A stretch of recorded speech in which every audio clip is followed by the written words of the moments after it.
Poštovani gledatelji, želim vam dobrodošlicu u još jedan Afirmativa podcast. U skladu sa našim sloganom da u ovom podcastu govore isključivo oni koji imaju šta da kažu, sa ponosom zaista predstavljamo i gosta našeg današnjeg podcasta. Ne treba ga posebno predstavljati. Gospodin Šemsudin Mehmedović, poslanik u predstavničkom domu Parlamentarne skupštine Bosne i Hercegovine. Pripremili su naravno set pitanja, set zanimljivosti, a imajući u vidu ogromno iskustvo koje naš današnji gost ima u političkom, privrednom, društvenom, javnom životu, u svakom slučaju smo sigurni da ćemo ponuditi odgovore na pitanja koje nas itekako u ovom teškom i bremenitom poslijeratnom vremenu tište i muče. Gospodine Mehmedoviću, dobrodošli u Afirmativa podcast i hvala vam što ste se odazvali, izdvojili vrijeme. Hvala vam pozivu. Evo, kao što rekoh, vi ste u Parlamentarnoj skupštini Bosne i Hercegovine, mjestu gdje se donose zakoni i gdje se kreira državna politika naše domovine Bosne i Hercegovine. Da li je to baš danas tako ili su ipak ti centri moći pomalo izmješteni drugdje u neke sive kutke, pa čak da kažemo, da budemo prosti, evo malo i u kafane da kažem? Pa tako bi trebalo da bude u formalno-pravnom smislu, jer parlament je najviši zakonodavni organ jedne države u kome bi trebalo da se donose zakoni koji život znači za građane te države. Međutim, obzirom da u Bosni i Hercegovini je na snazi Dejtonski ustav koji sam po sebi zapravo je nepraktičan u smislu donošenja odluka, zato što je mnoštvo prepreka i mogućnosti blokada prilikom donošenja zakona, odluka Parlamentarne skupštine Bosne i Hercegovine. To naravno pogoduje mnogima, prije svega unutarnjim političkim centrima moći, odnosno liderima političkih stranaka, a naravno pogoduje i onima koji, pod navodnicima, u ime Bosne i Hercegovine donose određene odluke iz međunarodne zajednice. Jer obzirom da je Dejtonski ustav, imamo Dejtonske institucije, OHR, zemlje PIK-a koje imaju upravno vijeće i tako dalje, njima odgovara takav način donošenja odluka, stoga je Parlamentarna skupština, odnosno Parlament Bosne i Hercegovine prilično gurnut u zapećak jer se ključne odluke donose u nekim kafanama, mračnim prostorijama gdje se politički lideri dogovore i onda u parlament žele da samo se to izglasa. Nerijetko politički lideri nas parlamentarcima zovu rukama, znači koliko imate ruku, odnosno glasova, u zadnje vrijeme tasteri, jer mi glasamo elektronski. Zbog toga kažem da je to demokratski neprihvatljiva politička praksa i da zapravo treba dati do značaja parlamentu u kome treba da se vode parlamentarne rasprave, da se dođe do najboljih rješenja, ali je očigledno da su antibosanske političke snage dosta snažnije u odnosu na protekli period nakon Dejtona i tako dalje i da zapravo oni ne žele da bilo koja institucija Bosne i Hercegovine funkcionira u punom kapacitetu i da jača znači, poziciju Bosne i Hercegovine kako na unutarnjem, tako i na vanjskom planu. Zbog toga danas imamo, nažalost, te isčašene centre moći u kojima se donose odluke, a parlament im zapravo samo služi za međusobno potkusurivanje. Gospodin Mehmedoviću, želeći da iskoristimo vaše prisustvo u ovom podcastu, kao što rekao, zbog vašeg ogromnog iskustva i poznavanja domaćih političkih prilika, mi ćemo proći kroz jedan set pitanja i onda se vratiti upravo na determiniranje tih odnosa o kojima ste govorili, pokušavajući iznaći rješenja i pravce u kojima treba da krenemo dalje.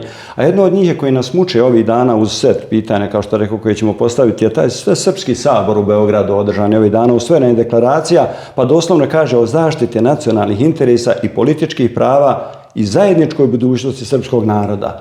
Više neće, evo da povežemo s tim 9. januar, dakle, neki su s olakšanjem očekivali Dodikovo odustajanje od 9. januara kao dana Republike Srpske, ali se onda uzima 15. februar koji je sretenje, u stvari, vjerski blagdan, rekao bi, koji će na neki način biti dan državnosti Srbije i po denominaciju dan državnosti i entiteta Republika Srpska u Bosni i Hercegovini.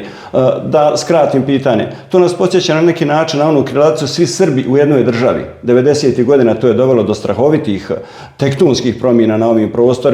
Šta se sada događa? Da li možemo nešto slično očekivati ili ipak imaju neki instrumenti ovdje ili drugdje da se na neki način te stvari poslože, mada je jako teško?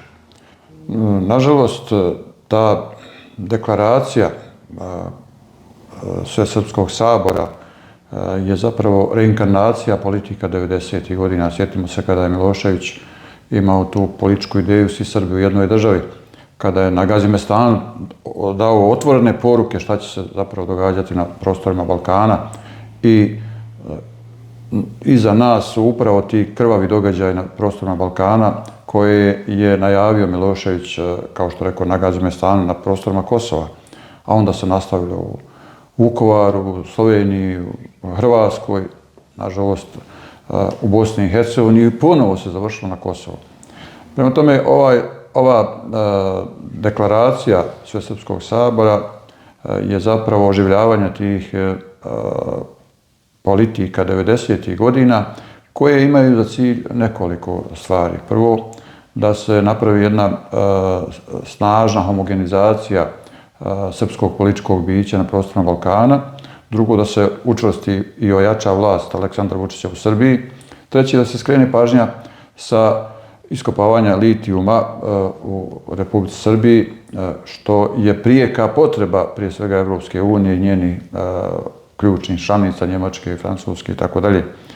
Stoga smatram da je to vrlo jedna opasna politička ideja koja može dovesti do ponovnih nereda, do ponovnih sukobljavanja, ponovnih podizanja tenzija, ne samo u Bosni i Hercegovini, nego na prostoru čitavog Balkana. Evo vidimo šta se događa u Crnoj Gori i stalne tenzije u Kosovu. Naravno, nije ni Makedonija ostavljena po strani, ali nama je najvažnije pitanje šta će se događati u Bosni i Hercegovini. Prema tome, moramo imati politički odgovor na takve intencije od strane prije svega Republike Srbije. Naravno, to se sve događa u kontekstu geopolitičkih okolnosti, rata u Ukrajini, pokušaja vraćanja utjecaja Rusije na prostore Balkana, podrška Rusije Srbiji u razgrađivanju Evropske unije, slabljenju Evropske unije. Nije to mrsko ni nekim zapadnim velesilama, jer je Evropska unija postala ekonomski prejaka. Zbog toga Evropska unija danas je osiromašena energetski, osiromašena je znači i po pitanju sirovinskih baza, jer zapravo nemaju više sirovinsku bazu u Kini, jer je Kina danas postala velesila koja zapravo diktira proizvodnju i litijuma i baterija koje su prijeko potrebne prije svega Evropskoj uniji. Zbog toga kažem da to treba sve posmatrati u tom kontekstu i ne treba se žaliti na to što njemački kancelar posjećuje Srbiju i što će uskoro evo i Macron posjetiti Srbiju, nego treba se zapitati zašto oni ne posjećuju Bosnu i Hercegovinu. Nama bi to itekako značilo u tom kao vjetar u leđa na evropskom putu. Da, o tome ćemo govoriti, to su naše neke unutrašnje prilike. Ali vi ste već dijelom odgovorili na ovo pitanje koje sam htio da postavim. Da li će Evropska unija takva kakva jeste, mi to kažemo međunarodna zajednica, mada ni sam ne znam šta taj pojam u cjelini znači, da li će oni zarad tog ekonomskog interesa koji je evidentan rizikovati da se do te mjere destabilizuje stanje, da ne daj Bože doživimo nešto slično kao 90-ih? Evropska unija je jedna vrlo kompleksna državna zajednica koja zapravo ima u svom sastavu i zemlje koje ne podržavaju ni politiku Evropske unije, a kamoli da budu blago naklone prema zapadnim politikama. Sjetimo se da je non-paper krenuo iz Slovenije. Sjetimo se da je Orban zapravo jedan od ključnih destabilizirajućih faktora u Evropskoj uniji. Sjetimo se da na svim izborima u Evropskoj uniji raste podrška desničarskim pokretima. Zašto? Zato što liberalni politički savezi nisu dali odgovore na izazove, nisu dali odgovore na sve ove kompleksne probleme s kojima se susreće i Evropska unija, od energetske, sirovinske, pa i političke neke, da tako kažem, te političke projekte koje Evropska unija ne može da vodi. Stoga sada više nije svijet bipolaran, svijet je postao znači multipolaran i samo čini mi se da naši politički lideri koji imaju ambicije da u ime Bosne i Hercegovine donose neke odluke, nisu svjesni toga. Da, to je vrlo diskutabilno. Evo, možda će to je problem vanjske politike Bosne i Hercegovine. Tako je. Kad tome idemo, očito je dakle da to jačanje desnice u Europskom parlamentu itekako ohrabruje određene snage, rekao bi možda ponajviše uz ove zemlje koje ste pobrali, Bosnu i Hercegovinu. Evo, banalna stvar koja to na neki način potvrđuje, vi ste neki dan i reagirali na to, a to su javne nabavke. One se zaista do te mjere zloupotrebljavaju. Iznijeli ste podatak da je u protekle 2 godine, 2001. 2003. oko 13 milijuna potrošeno samo na kupovinu automobila. Dakle, po sistemu u Bosni i Hercegovini što gore, to bolje. Dakle, i ovaj segment je vrlo evidentan, dakle, da se ide na jednu radikalnu devastaciju financijskih potencijala Bosne i Hercegovine i do to automobili. Pitanje da li ikome i treba i koristi se 24 sata za odlaske na rođendane i u kafane. Tako da, evo vi ste odreagovali na to kako jednostavno se može tako nešto događati i u kontekstu toga ti tenderi uglavnom ne možemo tvrditi, ali su u dobroj mjeri sumnjivi. Pa ja sam organizirao preskonferenciju da pokažem rezultate jedne analize oko samo u jednom segmentu države, odnosno javnih nabavki, evo, vozila za naše, nažalost, funkcionere i službe. Međutim, to je jedan projekat koji je itekako vezan za odnose Srbije i Hrvatske prema Bosni i Hercegovini. Znate, dok nam drže predavanja o legitimnom predstavljanju, znate, za njih Željko Komšić nije legitimni predstavnik hrvatskog naroda, s druge strane, legitimnom nam uzimaju ogromna sredstva, na taj način siromašeći državu Bosnu i Hercegovinu i imaju strateško partnerstvo u tome, prije svega SNSD i HDZ. Nažalost, naš politički bosanski, probosanski politički blok, nazovite ga kako hoćete, nema odgovora na takvo stanje. Zašto? Zato što snishodljivo podilaze tom političkom sporazumu te dvije političke stranke samo radi opstanka u vlasti. Nije to izum od juče, to je izum i od ranije, nažalost. Zašto ovo govorim? Zato što dotakao sam se na preskonferenciji te druge teme, a to je nepravedne raspodjele sredstava sa jedinstvenog računa. Mi finansiramo dželate države Bosne i Hercegovine. Na taj način što dajemo sredstva samo eto da bi bio mir u kući. Nije stvar mira u kući, nego stvar je nepravedne raspodjele. Jedna stvar. Druga stvar, dotakao sam se i narušene etničke zastupljenosti, što je po Ustavu obaveza svih naših dužnosnika da to poštuju. Očigledno nije, zato što nam to partnerstvo SNSD-a i HDZ-a generira kadrove, bira nam kadrove iz reda, evo, Bošnjaka i ostali. Na taj način oni zapravo upravljaju svim procesima u Bosni i Hercegovini. Mora se stati i reći dosta, dalje ne može. Idemo potpuno novi politički dogovor. Jer ovako više ne ide. Ovako mi šuteći zapravo doćemo u situaciju da nam se ugasi država Bosna i Hercegovina. A u takvoj varijanti nas nema, ne postoji. Ja želim da potpuno uvedem jedan potpuno novi politički narativ.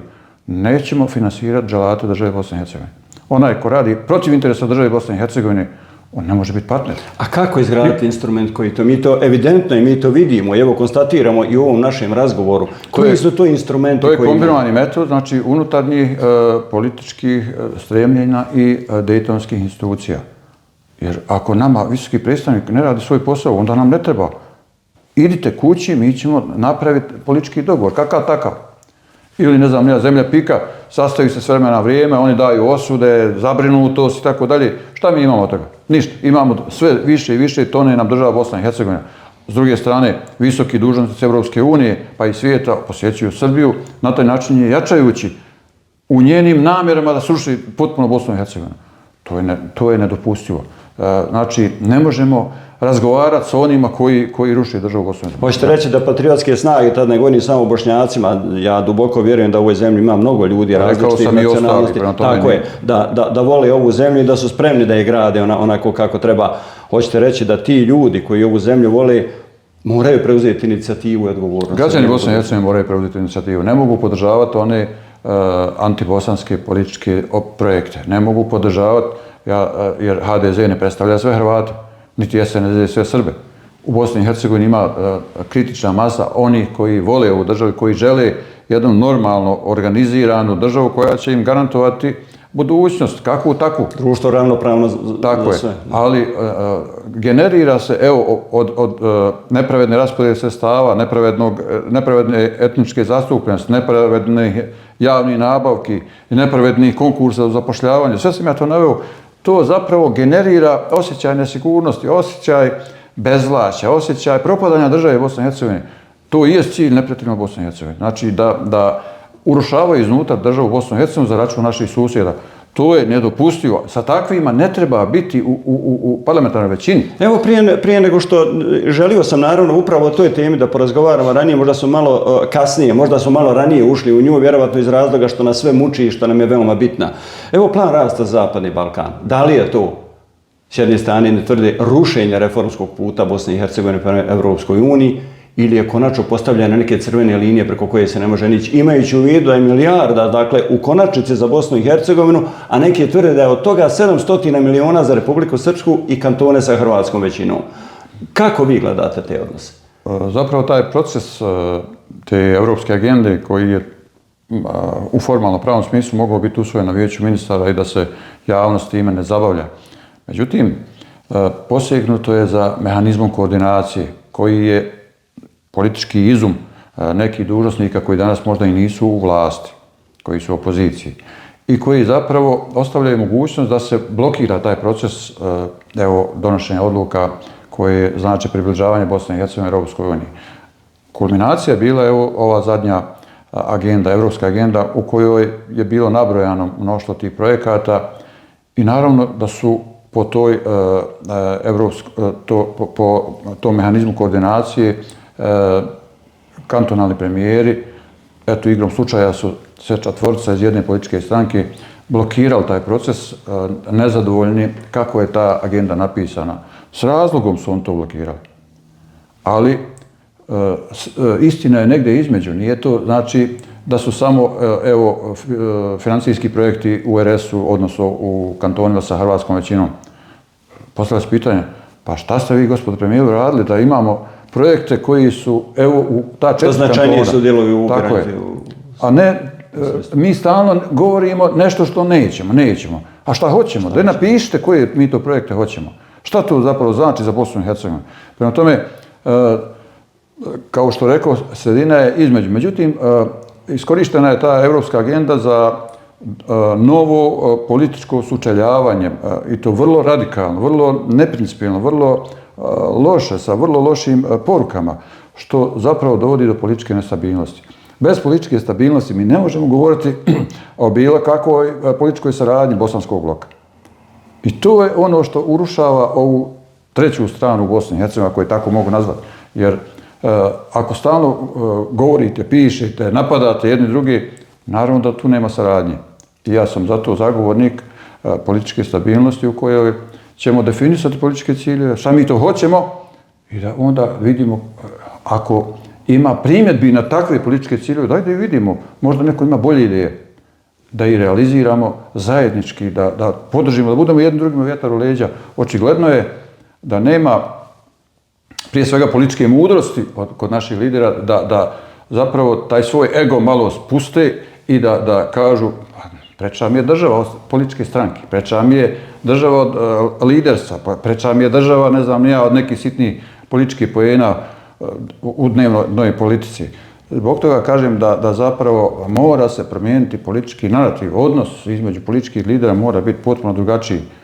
Ne moramo se slagati i ne trebamo se slagati po svim pitanjima, ali moramo znati šta nam je prioritet broj 1. Prioritet broj 1 je država.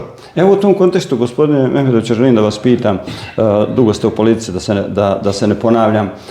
Dakle, moramo priznati da je veliki teret, veliki nedostatak Bosne i Hercegovine, to što je na neki način, ja ću usuditi se da kažem, dokinuto partnerstvo HDZ-a sa državom Bosnom i Hercegovinom u kontekstu u kojem mi sada govorimo. I evidentno je da se trpe velike posljedice.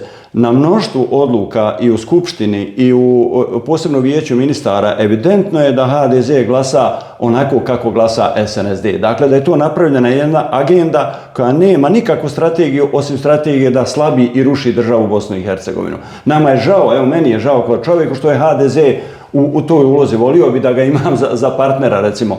Evo, slučaj Galić je bio zadnji. Šta se dogodilo? Zašto je HDZ tako radikalno napravio zaokret i može li se na tome nešto učiniti da ponovo zajedno počnemo graditi ovu zemlju? Gdje je? Do koga je? Gdje su problemi? Prije svega, ja to vidim na sljedeći način. Mislim da je predsjednik HDZ-a dugo u vlasti i dugo na čelu HDZ-a i zapravo to je postala privatna politička stranka. I naravno da on sve mehanizme koristi da štiti tu strukturu koja njega podržava. Nažalost, to se prepisuje i na ostale političke stranke u Bosni i Hercegovini. Potpuno je jasno da je SNSD privatna politička stranka Milorada Dodika. I krivica je negdje između, znate, jer ne može se samo optuživati bošnjačka strana, ako je tako mogu reći, i naspram HDZ-a. Krenulo je sa neprincipijelnim odnosom u razgovorima. Znate, u politici ne možete praviti ugovor. Možete imati politički sporazum, možete imati politički dogovor, ali riječ ključna. Ako vi ne držite do svoje riječi, onda ne držite ni do čega. Tu je krenuo problem u odnosima sa HDZ-om, a onda se to preslikalo na odnose bošnjačkog i hrvatskog naroda, nažalost, što je pogubno u Bosni i Hercegovini. I naravno to je Republika Hrvatska svojski iskoristila i bez obzira što se sa Srbijom ne slaže ni oko čega, ali oko Bosne i Hercegovine kako se brzo slože. I evo vidite svakodnevno uplitanje na unutarnja pitanja Bosne i Hercegovine, zadnje uplitanje Plenkovića u lokalne izbore u Bosni i Hercegovini. I oni ne kriju više da će projektima zapravo doprinositi pobjedu HDZ-a na lokalnim izborima. Za to nemamo odgovora od strane naše spoljne politike. Jer dobro je graditi dobrosusjedske odnose i sa Srbijom i sa Hrvatskom. Ali moramo graditi na principijelnoj osnovi. Nas stalno upućuju treba postići dogovor bošnjačkog i hrvatskog naroda, bošnjačkog i srpskog naroda. Ne, treba postići dogovor Bosne i Hercegovine i Srbije i Hrvatske. Jer oni obilato koriste sve naše resurse, vodne potencijale, naše minerale i tako dalje, upravo zahvaljujući političkim satelitima u Bosni i Hercegovini, SNSD-u i HDZ-u. Sasvim je svejedno, i SDS je bio isto produžena ruka Republike Srbije. Zbog toga Aleksandru Vučiću i treba ovaj Svesrpski sabor, kako ga on nazvao, iako on to nije, ali mu treba zapravo on ima politički utjecaj u Bosni i Hercegovini da eksploatira minerale i bogatstvo Bosne i Hercegovine za račun Srbije. On je dobar državnik kad je u pitanju interes Srbije, ali ne može na štetu Bosne i Hercegovine. Evo, na neki način mi smo upravo zatvorili taj krug koji smo i htjeli i dobro da je razgovor išao u tom pravcu. Dakle, došli smo ponovo na početak priče koja je esencijalna za Bosnu i Hercegovinu. Ekonomski stanje nije loše. Dakle, u Bosni i Hercegovini se može zaraditi, solidni su to ekonomski pokazatelje, upravo radim TV prilog o Tešnju, nije to tako loše. Dolazimo dakle do situacije u kojoj se atakuje na državu Bosnu i Hercegovinu. Međunarodna zajednica, ma šta to značilo, šuti i odobrava, možda malo zbog nekih interesa svojih, s druge strane čini se da nisu dovoljno ni zainteresirani za naše prilike. Naš čovjek koji voli ovu zemlju, u prvom redu kažem Bošnjaci jer ih je najviše, su zabrinuti, iščekuju šta će se dogoditi. Dakle, da li imamo odgovor institucionalan ili, da budem do te mjere otvoren, paralelan, da nešto učinimo, dakle, da unesemo više sigurnosti, da otvorimo više svjetla, da imamo osjećaj da iza nas stoje neki resursi i kapaciteti koji nam neće dozvoliti da doživimo ono što smo doživjeli 90. godina. Dakle, to su ozbiljna pitanja i ozbiljni strahovi. Kako vi kao čovjek, kao političar koji ste dugo u svemu tome, vidite to i možemo li ponuditi neku optimističnu poruku za kraj? Pa prije svega, naravno, Bosna i Hercegovina je jedna prelijepa zemlja u kojoj se može lijepo živjeti sa malo truda. Evo, mi smo to pokazali na lokalnom nivou da se zapravo može privređivati, da može se biti uspješan i u privredi, i ekologiji, i u svem. Međutim, moramo biti iskreni da stanje u kome se nalazi društvo u Bosni i Hercegovini govori o tome da je sve manje slobode. Sužavaju se slobode. A kada sužavate slobode u svakom smislu, i politički, i ekonomski, i društveni, znači onda zapravo vi kreirate... Generalno se sužava sloboda. Tako je, vi onda kreirate ambijent u kome nema razvoja društva. Zašto ovo kažem? Evo, na lokalnom nivou mi smo prije svega oslobodili kapital. Znači da damo šansu onima koji imaju poslovne ideje da rade. I to je umijeće, znači, evo, tešnja. Međutim, u zadnje vrijeme čini mi se, a to je rezultat političke slobode, u kojoj može svako jasno i glasno da kaže svoj politički stav, da iznese svoje mišljenje, svoju ideju i tako dalje. Znači, oslobađanje ideja gradi jednu političku slobodu. U zadnje vrijeme se te političke slobode zatvaraju, pa i na lokalnom nivou teže. Nažalost, to je politička praksa na nivou Bosne i Hercegovine, jer se političke slobode svode na mišljenja političkih lidera. Ogledalce. Tako, i onda su to istureni politički centri moći u kome svi su drugi krivi, samo nisam ja. Da. Prema tome, tako je isto i sa kapitalom. Ako vi oslobodite kapital, ako je sigurno da će se taj kapital oploditi, on razvija sredinu, razvija društvo, razvija zajednicu. Evo, lokalnu pa do državne zajednice.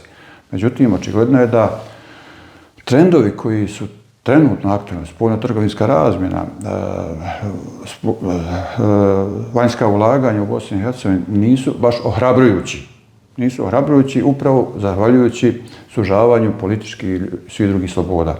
Zbog toga kažem da je sada vrijeme akcije, vrijeme kada se mora radikalno promijeniti odnos u svim segmentima društva.